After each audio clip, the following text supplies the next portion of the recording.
Good morning guys! Ito, mayroon ubot sipon tayo. Dahil sa sobrang pagod. Bukas hindi naman tayo makapag-day off kasi hindi tayo pinayagan ni among babae.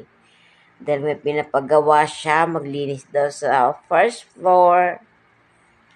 Pero yung parte niya, next week pa naman guys. Nagmamadali masyado, excited.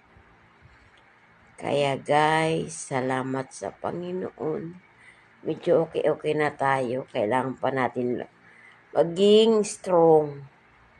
Bawal maging mahina dito sa KSA. Kasi maraming trabaho, lalo dito sa bahay ni among babae guys. Kamusta kayo guys? Good morning, good morning, good morning, good morning Philippines. At dito sa Jeddah is 12:45 ng madaling araw. Kaya yan, gising pa yung mga kadama. Anong oras na kasi umakyat? 12:00 na. Kaya yun, late na naman matulog yung mga kadama dito sa bahay ni among babae. Good morning, good morning. Happy Friday everyone.